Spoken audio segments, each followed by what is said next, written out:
Welcome back, everybody. Sheepdog Smoking here, and welcome to another week and another history lesson. We left off last time basically right at the beginning of the Revolutionary War, and really was just discussing the tactic change from the open field battles, rows upon rows of men, each echelon firing until there was no one left on either side, or one side had run out of ammunition. The colonists adopted the tactics of those they'd been facing for many, many years. That being fighting from the trees, fighting from a distance, taking aim at the officer corps and the leaders. These guerrilla tactics were something that the British had never faced, so they didn't know how to handle the colonial army. Getting into today, May of 1775 is really kind of the kickoff point when you look at the politics of warfare in the Revolutionary era. May 10, 1775, the Second Continental Congress was called. And this is very important because even at this point, they were willing to remain British colonies if King George III would protect their rights. They were not gathering to send a letter saying, "We're done, we're a country." They were all but begging the king to simply recognize that they held rights the same as any other British citizen, and that those rights should be protected, and they would remain loyal British citizens. The king, as we know, didn't care. These were peasants on the other side of an ocean who, in the king's mind, only existed to fill his coffers with money via their taxes. So the Second Continental Congress basically began the onerous task of becoming a new nation. First, they began to set up their own post office with basically royal mail. The king, at that time, and Parliament to another extent, controlled the mail. By taking this away from the British, they took away a good amount of their ability to levy taxes because there was no more tracking of what was going where. They began to set up their treaties with the local natives. They would work with the local tribes as opposed to being enemies with them. And this would, at the very least, mean that they're not fighting these tribes anymore. At the very least, they are indifferent to the colonists. But some of them ultimately would aid the colonies. And of course, we set up the Continental Army with George Washington as the commander. What's interesting about this is even this far back, there was politics being played. Most of the members of the Continental Congress, the Second Continental Congress, were from Massachusetts. But they chose a Virginian in George Washington as the commander to appeal to the southern colonies. It would be just over a month later that George Washington, realizing that the Continental Colonial Army was not as well equipped as the British Army, so there was a raid planned on Bunker Hill. Now, this was led by the colonial forces because they needed ammunition, of course. At this point, we get to the Battle of Bunker Hill, and you have basically David versus Goliath. You have this very small Continental force versus the might of the British Army.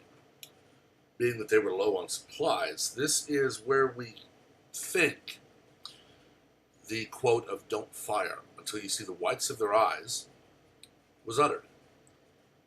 Anyone who's ever done any kind of shooting knows that the greater the distance, the greater the chance you'll miss. And if you fire iron sights, as I do, I don't have optics on any of my weaponry. I don't like them. I like iron sights because they are much less prone to fail, but they are much harder to use at distances over maybe 50 yards, 75 yards. So with this, the commanders ordering their people not to fire until basically the other side is right upon them tells you that they are conserving their ammunition. And ultimately this won against the larger force. At the same time, we have the Olive Branch petition sent to King George, 5th July 1775. Again, reasserting their desire, their willingness to be British subjects, their desire to not fight a war if the king would simply protect their rights. They're not saying we want lower taxes. They're not saying we want more than what you give York or Sussex or any other part of the British Empire. They're not saying we want preferential rates for import-export. They're simply saying we want our rights protected. George rejected it and instead hired 30,000 Hessians, German mercenaries, to fight along the British. For those of you who are fans of fictional literature, you'll recognize the Hessian from the tale of Sleepy Hollow. Ultimately, he would become the Headless Horseman. It's interesting how things like this make their way into popular entertainment, popular literature, and other forms of entertainment. The Hessian has been the Headless Horseman since the story of Ichabod Crane was first uttered. Whether it was actually named or not, but the Hessian was a bloodthirsty monster. This would have been the Hessians. Recently on television, and I say recently very loosely, but it is in the last decade or so, the Hessian is the Headless Horseman, but only because the Hessians branded a British loyalist after he'd been killed by Ichabod Crane. They even bring in "don't fire till you see the whites of their eyes," basically saying that's because the person becomes a demon and their eyes turn white. This is common when you see popular entertainment. They will use tiny bits of history to add a bit more believability to their story. Now, of course, not long after this, you have Washington. He took Fort Ticonderoga, seizing the arms, led by the Green Mountain Boys by Ethan Allen, and the Connecticut Militia, led by Benedict Arnold, who would later turn traitor, selling information to the British.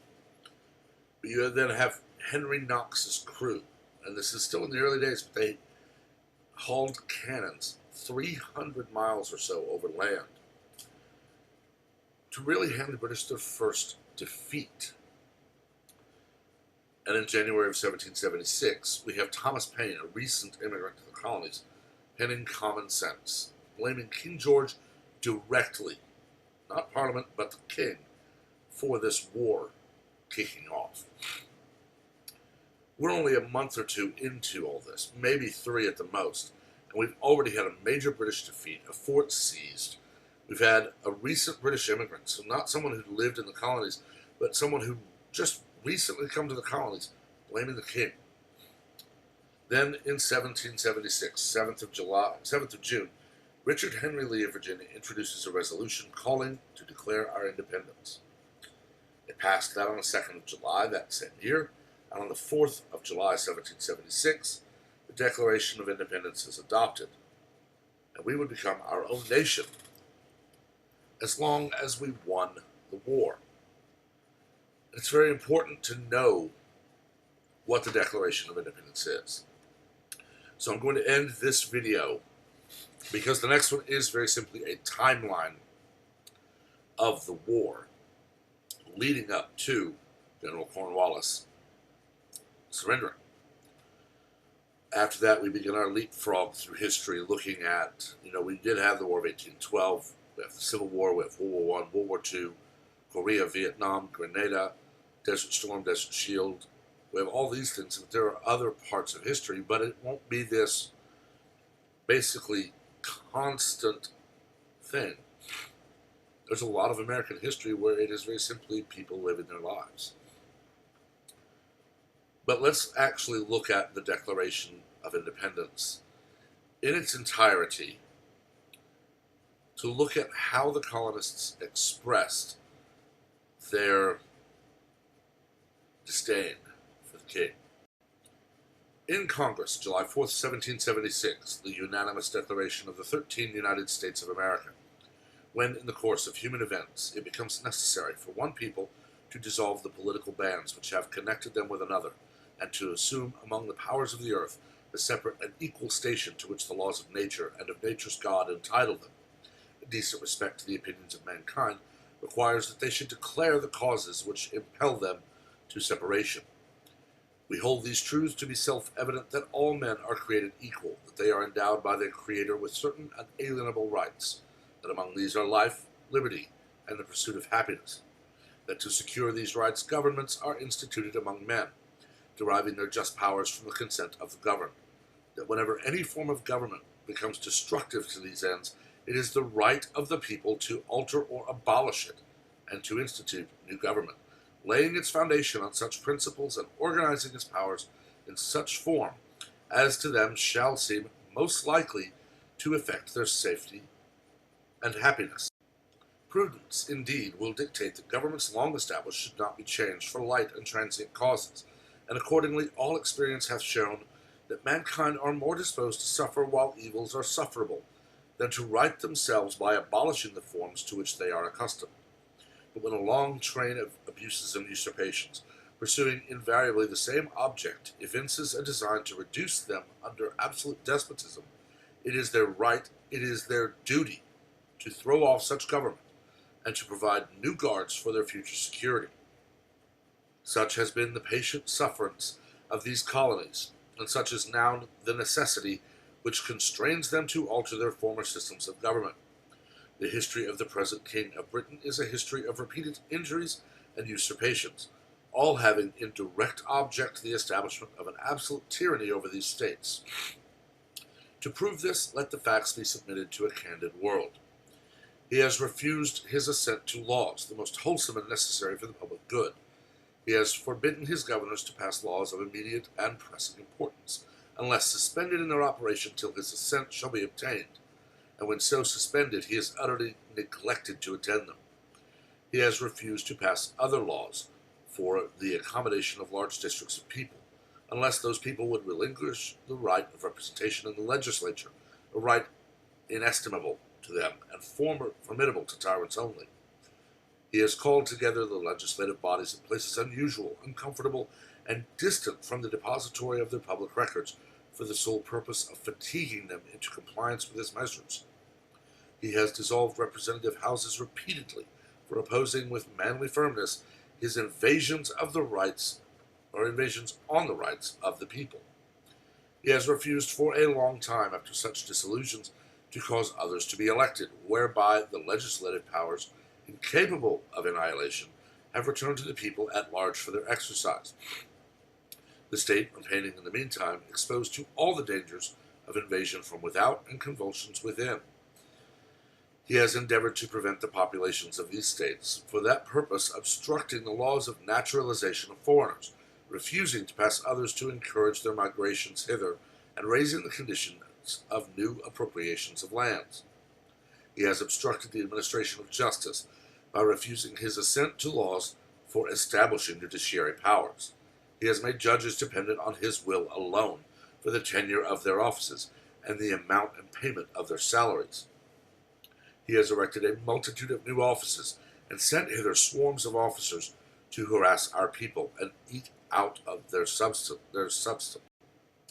He has kept among us in times of peace standing armies without the consent of our legislatures. He has affected to render military independent of and superior to civil power.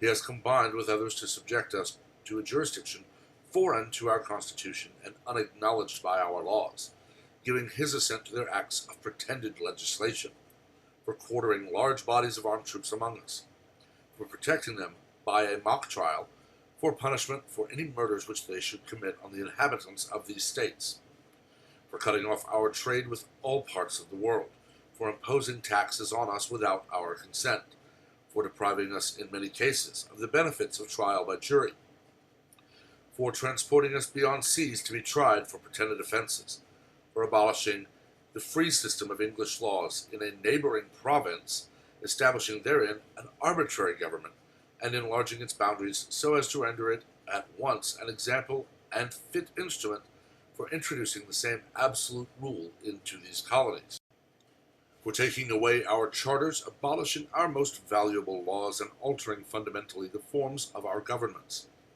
for suspending our own legislature and declaring themselves invested with power to legislate for us in all cases whatsoever. He has abdicated government here by declaring us out of his protection and waging war against us.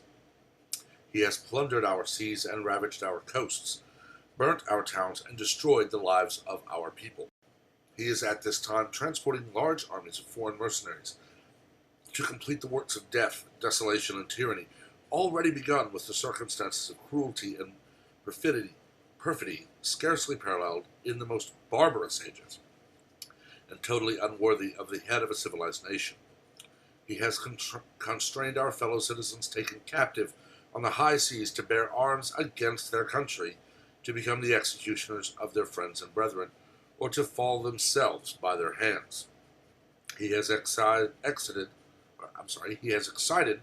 domestic insurrections among us, and has endeavored to bring on the inhabitants of our frontiers, the merciless Indian savages, whose known rule of warfare is an undistinguished destruction of all ages, sexes, and conditions. In every stage of these oppressions we have petitioned for redress in the most humble terms. Our repeated petitions have been answered only by a repeated injury.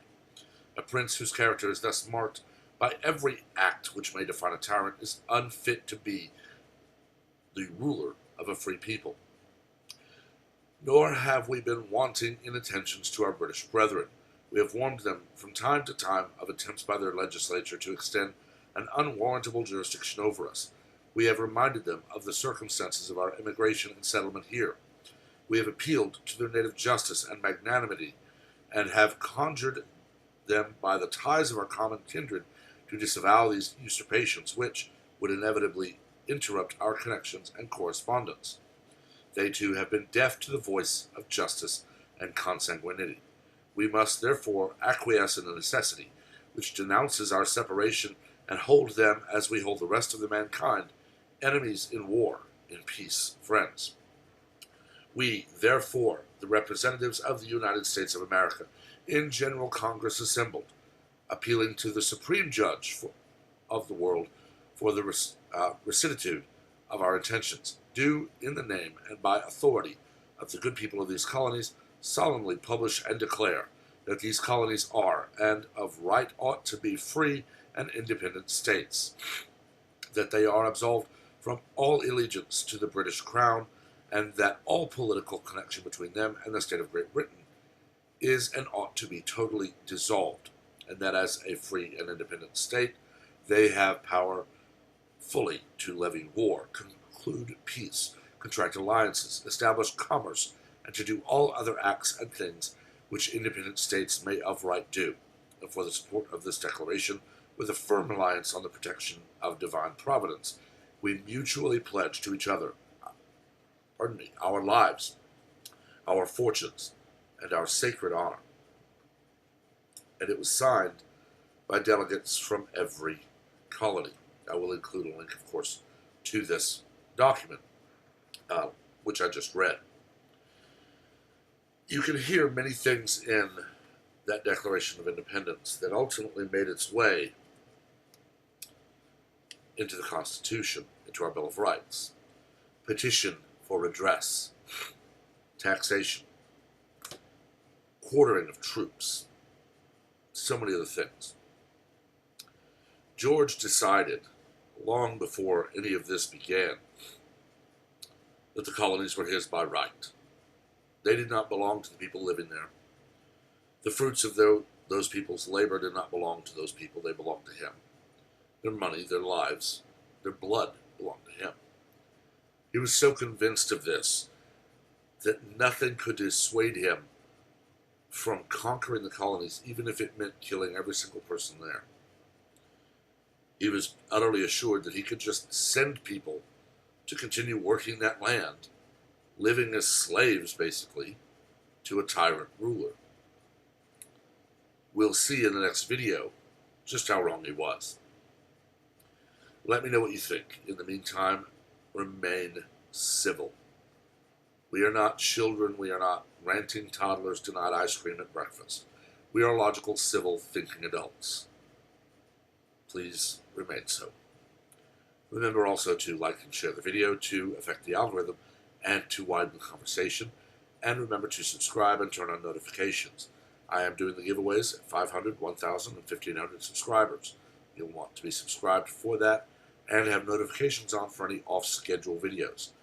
These videos post every Wednesday at 10 a.m. Central Time, but it's not all I do. There will be times, such as last week, where I don't necessarily lecture the next point in a timeline.